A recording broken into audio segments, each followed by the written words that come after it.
Today I'm reviewing the iVanky FusionDock Pro 2, and the main reason why you want to get a docking station like this is if you have a laptop and you want to connect dual monitors, or in this case 3 monitors, and a whole lot of other peripherals. And just so you know, iVanky did not pay me to make this video, but they did send this to me for free, which could make my opinion a little bit biased. But I'm going to share my unbiased opinion with you today because there's another docking station by iVanky that I actually like a little bit more. The main limitations with this, I want to tell you right now, is it only has 96 watts. Like if you want to charge something really powerful like a laptop, it only has 96 watts of power compared to the iVanky Fusion Pro 1 Plus, which is 100 watts. And then the other thing that I don't like about this is if you're using SD card slots, if you're buying this like purely to be able to have dual monitors, just a lot of USB access, and then an SD card, this is only for UHS 1. But you can actually go with a cheaper setup if you go with the FusionDock Pro 1 Plus. That one's much smaller. It has less USB ports, but its card reader is going to be UHS 2 compatible. So if you want fast transfer speeds, I would say this one's probably not the one to go. But if you just want triple monitors, this is going to be perfect for what you're going to need. So it has an SD card slot, it has USB-C, it has 2 on the front, it's going to have USB-A, 3 of them, you got your 3.5, and then on the back, it's pretty interesting. So it has 3 HDMI, 1, 2, 3. These 2 are going to actually need a driver, so you're going to have to connect that to your computer, set up an actual, like the software from iVanky, and use a driver to be able to set this up.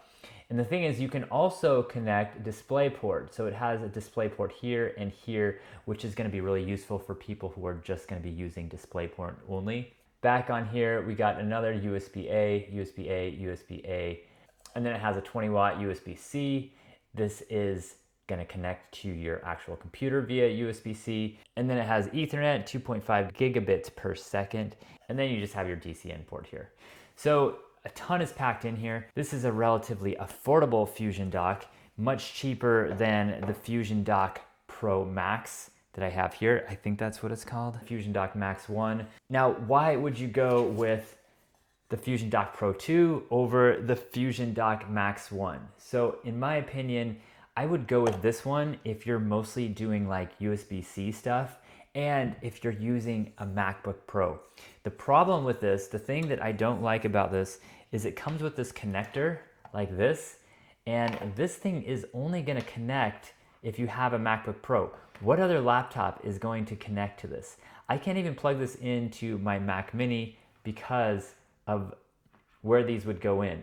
These should go in vertically if it would go to my Mac Mini. I don't know why they put it in this format, but it's obviously supposed to work with a MacBook Pro.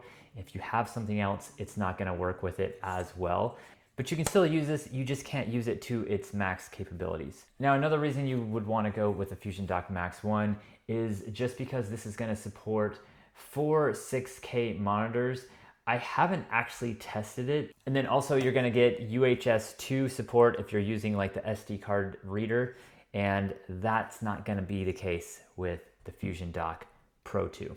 So use this if you're not going to really use the SD card reader, and if you just want a lot of ports and you want to be able to connect 3 monitors. But what I would actually recommend instead of this, if you don't need all the ports, is I would just go for the FusionDock Max 1. It's a little bit cheaper. Right now it's $180, whereas the FusionDock Pro 2 is going to cost you $300, but I just don't like that it doesn't have UHS 2 speeds for the SD card slot. Now, another thing you should consider, and this isn't going to include everyone, is the power supply. So this is the power supply for the FusionDock Pro 2, and then this is the power supply for the Max, so the FusionDock Max 1. And you can see this is much thicker, heavier, chunkier, almost the same size in every way, except this one is much thinner. And so I really like that they made it smaller. In fact, this is smaller than the FusionDock Pro 3, which uses Thunderbolt 5. So this has the best power supply, except unless you go for the FusionDock Pro 1 Plus, that one actually has the smallest power supply of all of these.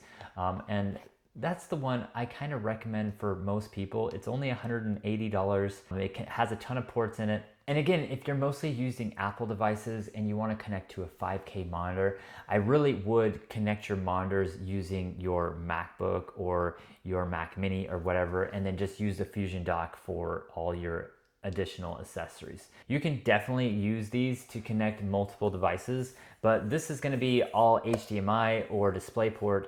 And if you're connecting this to a Mac, the Mac is typically going to want you to run like Thunderbolt 4. And so that's why I would recommend getting something like the FusionDock Max, this one here, or just connect your monitors to your Mac and then connect everything else to your FusionDock.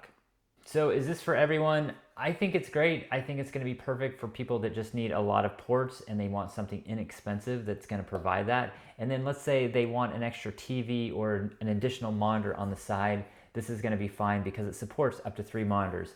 But if you get the FusionDock Pro 1 Plus, that does pretty much the same thing. It just doesn't have as much USB-C and USB ports, and you get faster UHS too. So that's the one that I would recommend for most people that need a setup more like this. But if you do need more ports, this is the one to go for. And if you are using multiple Macs, you're using 5K monitors, the FusionDock Max is the one to get. And then if you need Thunderbolt 5, well, then just go with iVanky's FusionDock Max 2, which supports Thunderbolt 5. It's pretty much one of these that also has Thunderbolt 5. So should you get the FusionDock Pro 2? For most people, I think this is going to be great for someone who just needs additional ports. They may need an extra monitor. They're not connecting anything like a 5K monitor or anything like that. And they don't need a really fast card reader. I think this is going to be perfect for them. It's going to satisfy most of your needs. It has the same Ethernet ports as any of the other FusionDocks, and it has just a ton of ports, and it's at a really good price. And then one last thing, iVanky also sent me this, which is the 3-in-1 wireless charger. And underneath it, it has a way to charge your watch. And what you do is you can just plug it right in here like that, charge your watch here, charge your phone here, and then you can also charge your AirPods here. Now, this is super awesome if you're on the go, you just need a charger, you're traveling.